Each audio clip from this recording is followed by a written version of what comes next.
Market 2 दिन continuously गिरी, 11,600 से 11,100 पे आ गया निफ्टी। क्या हम डब्ल्यू शेप रिकवरी पे जा रहे हैं? क्या 2008 का क्राइसिस वापस आने वाला है? अगर आपके दिमाग में ये सब क्वेश्चन है तो इस वीडियो को अंत तक जरूर देखिएगा। हेलो, नमस्ते, सत श्री अकाल, आदाब। मैं हार्दिक अरोड़ा आपका स्वागत करता हूँ इस चैनल पे जिसका नाम है मनी फंडा। सो गाइस, कैसे आप सब? आई होप आप सब बहुत ही ज्यादा बढ़िया होंगे।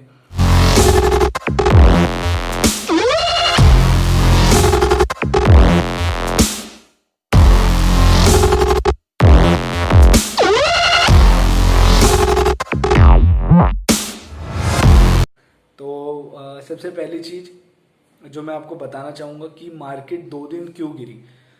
मैं जानता हूं आप लोगों को आइडिया हो गया होगा कि क्यों गिरी है। आप लोग भी न्यूज़ वगैरह पढ़ते होंगे, ब्लॉग्स वगैरह देखते होंगे।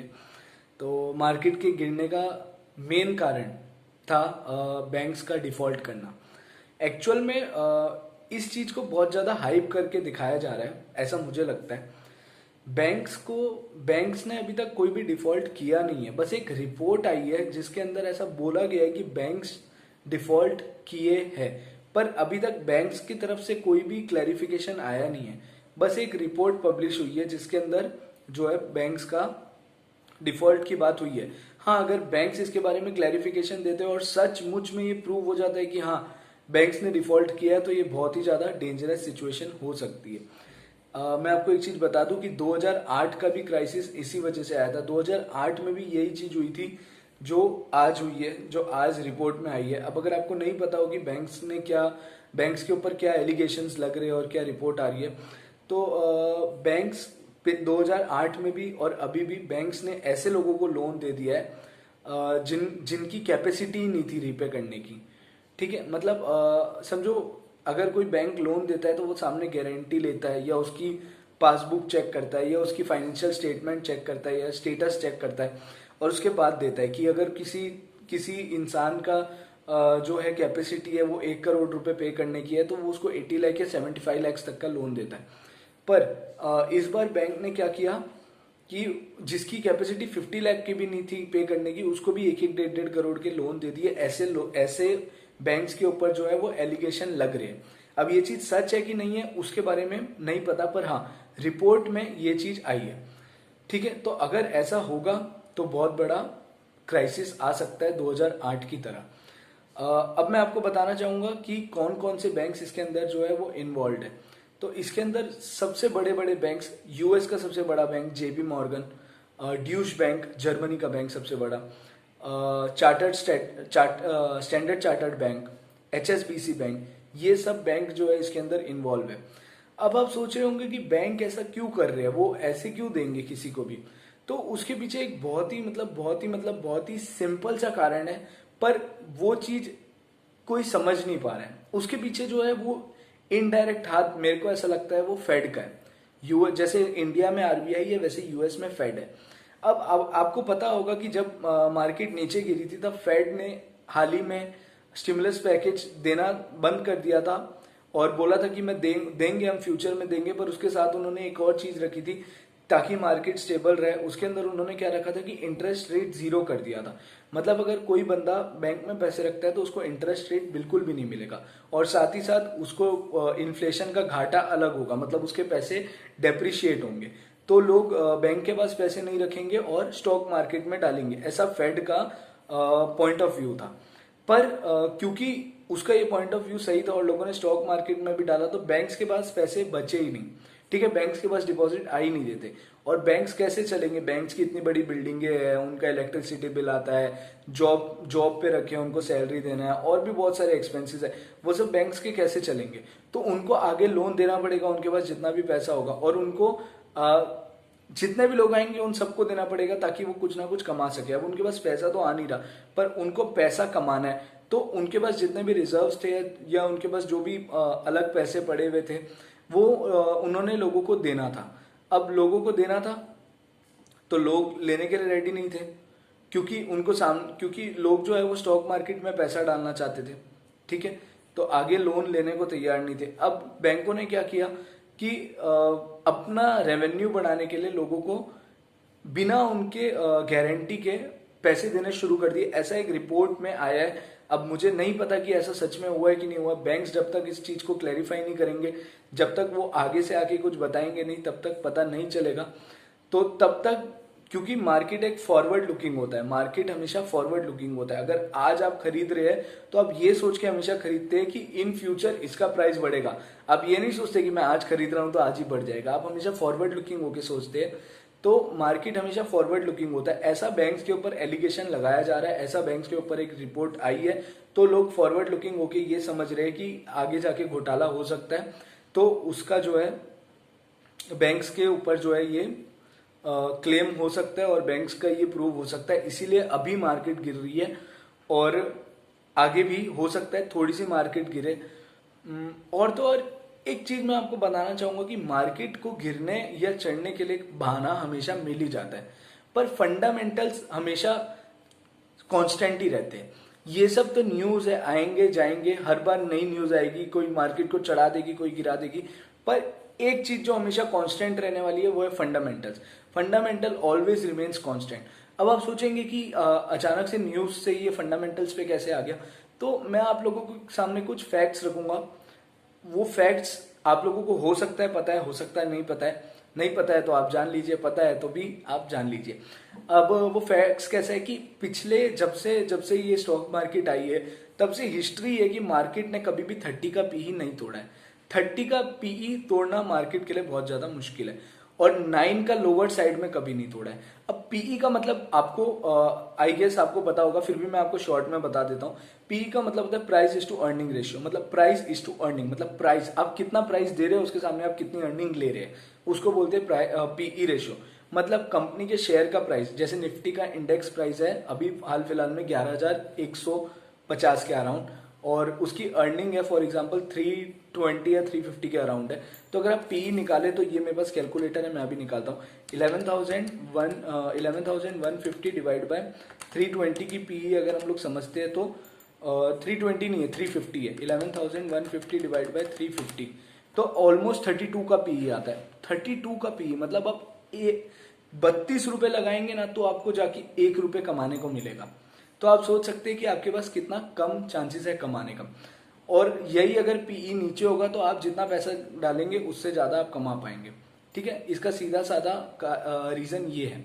ठीक है, अब मैं आप लोगों को इसको थोड़ा ज्यादा एलाबोरेट करके बताता हूँ। अगर आप 1 रुपए लगा के 32 रुपीज लगा के 1 रुपए कमाएंगे, मतलब आप 1 डिवाइड बाई 32 करेंगे और परसेंटेज करेंगे तो आपका आता है 3.125%। मतलब आप अगर 32 रुपए लगा के 1 रुपए कमाएंगे, मतलब आप साल भर में सिर्फ 3.125% ही कमा रहे। और ऑन द अदर साइड अगर आप 1 रुपए लगा के 9 रुपए कमा रहे हैं, क्योंकि 9 रुपए का लेवल उसने कभी नहीं तोड़ा है लोअर साइड में, तो आप 1 रुपए लगा के 9 रुपए लगा के 1 रुपए कमा रहे हैं, और अगर आप परसेंटेज में देखेंगे तो होता है 11.11%। मतलब आप 11% तक का रिटर्न नॉर्मली कमा लेंगे मार्केट से, आप बिना सोचे समझे सिर्फ निफ्टी इंडेक्स में अगर आप पैसे लगाएंगे तो इतना तो आराम से कमा ही लेंगे। तो इसके पीछे ये रीजन है, इसीलिए कभी भी मार्केट ने 9 का पीई लोअर साइड में नहीं तोड़ा और 30 का पीई हायर साइड में नहीं तोड़ा। क्यों 30 का पीई क्यों नहीं तोड़ा? क्योंकि जैसे ही 3% कमाने को आता है लोग सोचते हैं यार मैं बैंक एफडी करा देता हूँ। सेविंग बैंक्स में उन्होंने 0% रखा है ना, पर बैंक एफडी करा देता हूँ। ठीक है, अब अगर बैंक एफडी करा देंगे तो वो हो सकता है 4.5 दे रही है तो भी 3% से तो ज्यादा ही दे रही है ना। तो लोग इसीलिए 30 के पीई पे आके बैंक एफडी को दे देते हैं। इसीलिए 30 का पीई कभी भी क्रॉस नहीं होता। लोग अपने जो इन्वेस्टमेंट प्लान होते हैं उसको चेंज कर देते हैं। अब पीई कैसे बढ़ेगा? जब लोग डिमांड करेंगे तभी तो प्राइस बढ़ेगा ना। तो लोग डिमांड करना ही छोड़ देते, तो अब उसका पीई या तो कांस्टेंट रह जाता है या तो नीचे गिर जाता है, और वो लोग अपना जो इन्वेस्टमेंट ऑप्शन है उसको चेंज करके बैंक एफडी में कर देते हैं। इसीलिए लॉजिकली 30 का पीई नहीं तोड़ा गया। और यही 9 का पीई लोअर साइड में इसीलिए नहीं तोड़ा गया क्योंकि बहुत सारे एक्सटर्नल फैक्टर्स भी होते हैं, गवर्नमेंट का होता है, एफआईआई का होता है, डीआईआई का होता है, तो उनको कहीं ना कहीं उसको भी संभाल के रखना पड़ता है कि एकदम भी ज्यादा प्राइस इन्फ्लेट ना हो जाए, डिफ्लेट ना हो जाए। तो उसके हिसाब से 9 का पीई नहीं तोड़ा है, पर ऑन एन एवरेज हमेशा निफ्टी 21 to 24 के बीच में रहता है।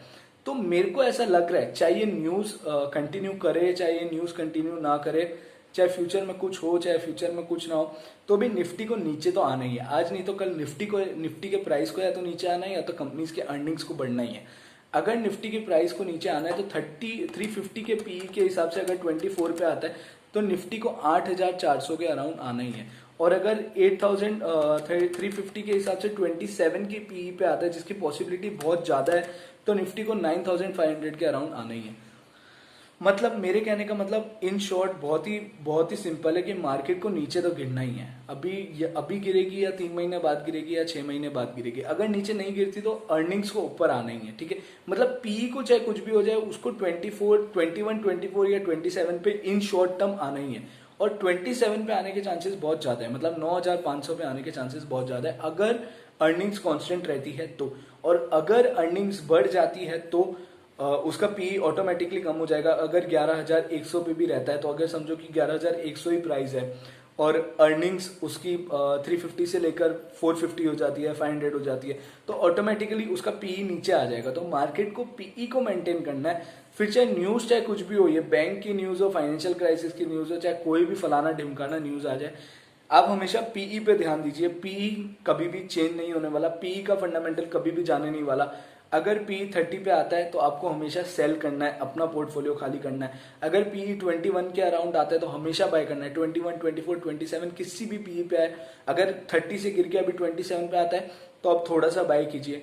और अगर मार्केट गिरने का स्कोप लगता है आपको तो आप थोड़ा सा 27 पे बाय कीजिए, फिर 24 पे कीजिए। अगर आपको लगता है 24 पे भी और गिर सकता है तो आप पूरा इन्वेस्टमेंट मत कीजिए, थोड़ा सा कीजिए, वेट कीजिए गिरने का, 21 पे कीजिए। और 21 के नीचे आएगा उसकी पॉसिबिलिटी बहुत ही ज्यादा कम है, बहुत ही ज्यादा कम है इस सिचुएशन में, क्योंकि अभी जो है मार्केट को कोई गिरने नहीं देगा। क्योंकि अब ऐसा हो गया कि stock market is the representative of any nation. अगर किसी नेशन की स्टॉक मार्केट अच्छी कर रही है तो वो नेशन का अच्छा माना जाता है, क्योंकि जो फॉरेन इन्वेस्टर होते हैं वो स्टॉक मार्केट पे आजकल ज्यादा पैसा लगा रहे हैं। दो तरीके के इन्वेस्टर होते हैं, एक एफडीआई होता है, एक एफपीआई होता है। अगर आप चाहेंगे तो मैं इसके ऊपर एक अलग वीडियो बनाऊंगा, आप नीचे कमेंट करके बताइएगा कि अगर आपको चाहिए कि एफडीआई क्या होता है और एफपीआई क्या होता है। तो इसके ऊपर मैं एक अलग वीडियो बनाऊंगा जिसके अंदर आपको जो है इन दोनों का डिफरेंस भी समझ में आएगा।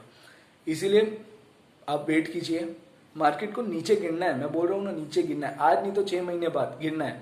अगर मार्केट नीचे नहीं गिरनी तो अर्निंग्स को बढ़ना है। आप इन दोनों चीजों को जरूर अच्छे से मॉनिटर कीजिए, या तो मार्केट को नीचे गिरने दीजिए या तो अर्निंग्स को बढ़ने दीजिए। और जैसे ही पी 27 पे आता है पैसा डाल दीजिए, 25 to 30% बिंदास इन्वेस्ट कर दीजिए। जैसे ही पी 24 पे आता है और 25 to 30% बिंदास इन्वेस्ट कर दीजिए। और अगर 24 पे आने के बाद अगर आपको लगता है कि 21 पे भी आ सकता है तो आप 100% अपना इन्वेस्टमेंट करके रख दीजिए। और अगर आपको लगता है कि 27 के नीचे भी नहीं जाएगा तो भी आप 100% कर सकते हैं। अगर आपको लगता है कि 24 के नीचे नहीं जाएगा तो भी आप 100% कर सकते हैं। आप अपने रिस्क और अपनी थिंकिंग के हिसाब से इन्वेस्टमेंट कर सकते हैं। बाकी पीई को नीचे आना है, fundamentals are always constant, fundamentals are always constant. PE को नीचे आना है, अभी यहाँ से गिरेगी मार्केट या तो फिर अर्निंग्स बढ़ेगी। आप इस चीज को ध्यान रखिए और इस चीज को ध्यान रखते हुए आप अपने जो है फ्यूचर ट्रेड्स या तो फिर इन्वेस्टमेंट के ऊपर आप अपना फोकस रखिए। आई होप आपको ये वीडियो पसंद आई होगी और आपको समझ में आया होगा। इस चैनल को अगर अभी तक सब्सक्राइब नहीं किया तो कृपया जाके सब्सक्राइब कर दीजिए। अपने फ्रेंड्स एंड फैमिली के साथ शेयर कीजिए यार, उनको भी तो पैसे कमाने का हक बनता है। इस वीडियो को लाइक कर दीजिएगा और कमेंट करके बताइएगा कि आपको एफडीआई और एफपीआई पे एक सेपरेट वीडियो चाहिए है या नहीं। इसी के साथ मैं आपसे बाय कहना चाहूँगा। Thank you for watching this video. Meet you with the next video very soon.